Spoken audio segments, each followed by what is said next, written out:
Right guys, I'm going to take it down a wee bit. Just going to interview Jude, our speaker tonight. Jude, you're very welcome to Woodlands tonight. Thank you.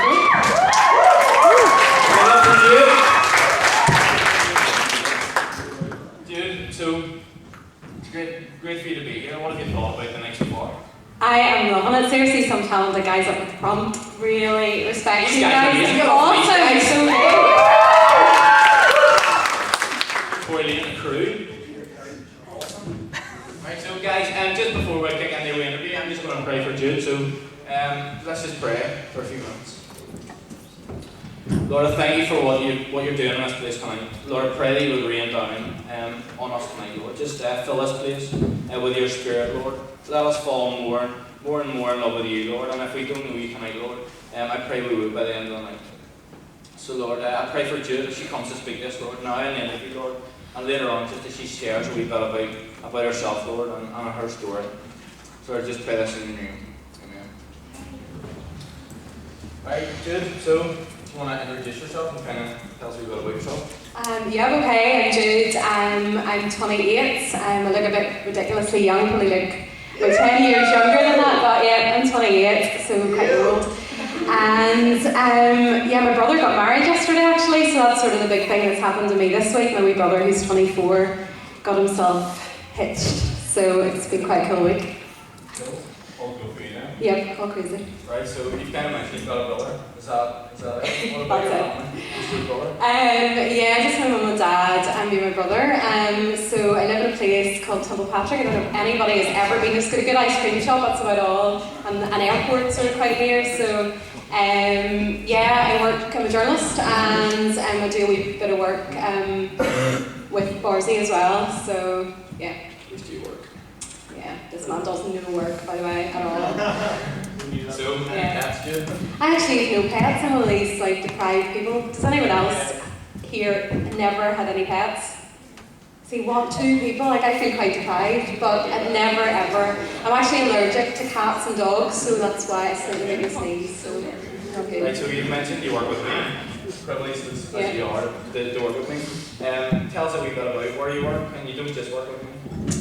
No, I work for UTV. We just started actually quite recently. So UTV is like a radio station, but none of you probably will have heard of it because it's for old people. People over 40 listen to it, and it's got like really uncool music. It's called U105, and it's no radio on. Like, so I do the news, so I like pop up at the every hour and read the news headlines. So that's my little job. But was that your first job? no, my first job was actually in an ice cream shop in Patrick, one I mentioned, and it sounded like my dream job because I love ice cream, it's my favourite food, but it was actually the worst job of my life because it's actually a really hard job and it's really hard to scoop the ice cream out, believe it or not, and I couldn't do it, so there was all these big queues because it took me so long to scoop ice cream. Are we too far away from being a journalist? Yeah, it's a bit ransom, but there you go. So, right, what about your favourite item of clothing? That sounds a bit dodgy, me That's right. My favourite item, I did think of this because I quite like clothes, so it was quite a tough decision, but I've got like a brown leather jacket that I wear everywhere, so it's kind of my favourite item of clothing. It is famous, yeah. What about the best dish you can cook?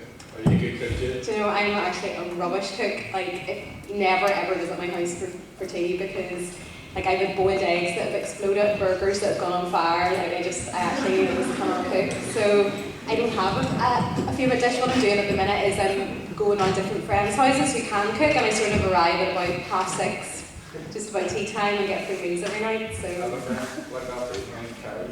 Really? So what's your biggest pet peeve?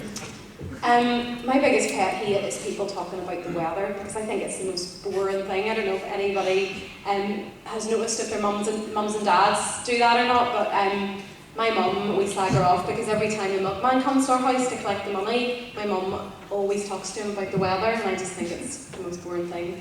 So that's my pet hate. Yes, is that now you're doing it, you think? So. This is true. So, have you ever been told that you look like somebody famous? And if so, who? I I thought about this as well because I had this really awful moment once when I was with a friend and this woman came up and she said, "You two really look like two famous actresses," and I just really thought I would tell you that. And she turned to my friend and she was like, "You look really like Cameron Diaz," and my friend was like, "Wow, that's amazing, it's a really big compliment." And then she turned to me and she was like, "You look really like Minnie Driver." I don't know if anybody's ever heard of her, but she's like about 50 and like it's not hot at all. So my friend got Cameron Diaz and I got this like 50-year-old kind of hot person. So that wasn't. But then at one time, I don't know if anyone watches Neighbours, but my favourite character when I was growing up was Libby Kennedy. Has anyone heard of Libby? Yeah. She was like a journalist. You can see that. Okay, that's good. You're still in my good books. No, so somebody told me that and I was loving them because she's a journalist and she's cool. So. Cool. So on the celebrity thing, what celebrity would you most like to meet? And what would you ask? I would most like to meet either, I'd most like to meet a singer-songwriter called John Mayer, who's a pretty cool guy, and if anyone's heard his music, and I would ask him out because he's hot. That would be my question. Right, you mentioned you're kind of allergic to cats and dogs, and you never really have an animal, so this is your opportunity to shine. What animal would you be? I had actually. Question on everybody's lip. I'd really like to be a peacock. Why is that? It's pretty random. I just think they're really cool because they're really colourful and like when they walk into, I was going to say when they walk into a room, but you don't really see peacocks walking into rooms, but people always like stop and stare at peacocks. They're pretty cool. So. Alright, fair enough. That's really random choice. What about if you could have any superpower in the world? What would it be? Why? I would like to be able to fly for lots of reasons, but I'm always late. Forever late, you know. So I was thinking if I could fly, then I would just have to get out of bed for work and like 2 minutes before going to work. Somebody said to me the other day, you know you're early whenever you're here before Bowersy, or you know you're really late whenever I'm kind of already here. I think the same said with you, Jude. I know, I actually feel... If you're in work before me, I'll freak out a wee bit. I feel it early if I'm on time, so it's got that bad. So. Fair enough. Right, saying on the whole superpowers type thing, what about a gladiator? If you could be any, what would your gladiator name be? Or if you could be any gladiator? I didn't really think of something for this, but when the Gladiator show was on TV, I was like, Jet, the Gladiator. I don't know if anybody remembers her. She was, yeah. We'll talk on that. So, that's all I can think of for that. Sorry, it's a bit of an answer. Cool. So, for those who know you best, what 3 words would they use to describe you? I actually asked my brother for this because I couldn't really think. And actually, in my brother's wedding speech yesterday, he warned me beforehand, but he totally slagged me off. Everybody else he was really nice about, but he really just ripped me apart. So I'm feeling quite fragile from that. But he said that I'm quite a quirky person. I don't like to sort of do things by the rules or normally, and I'm quite caring apparently. I've looked out for him. And the 3rd word he said was rainbow because I absolutely love anything that's really colourful. So he said rainbows. Okay, I agree with those. So what, kind of getting on to the more serious questions, what does it mean for you to be a Christian? I was trying to think of an answer that isn't like a cliche answer, but I became a Christian when I was like quite a wee kid, but didn't really get it at all until I was a teenager. But being a Christian is actually my whole life now. It sounds really weird, but like everything I do, really sort of circulates around my faith, and I just see everything sort of as an opportunity to please God. Obviously I mess up a lot, but it's sort of become everything to me really. So cool. Yeah. So you're now working kind of with EA, doing kind of good news stories and things. Kind of how did you come to work with us, or do kind of your current role?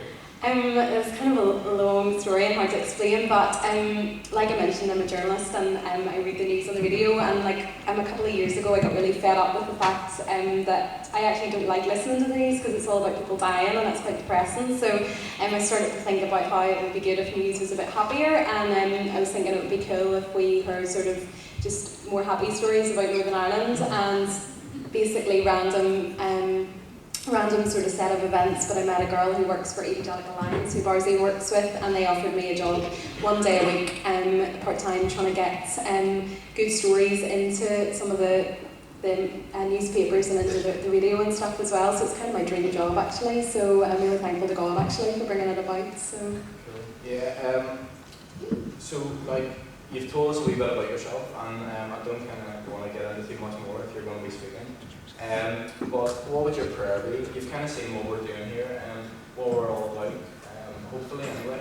So what would your prayer be for the young people here? Well, it's kind of what I suppose I want to talk to you guys about tonight, but I'm going to be talking about dreams and how I'm just really passionate about the fact that God has given each of us dreams that He wants to see bringing about in our lives. So whether it's doing hip-hop music or teaching a bunch of kids or whatever it is that God has for you, that just how we can kind of figure out what that is and tap into that and just kind of live lives that are fully, I guess, on fire for God. So that's what I'm going to be kind of chatting about. Thanks very much, Jude. Everybody, Jude Hill.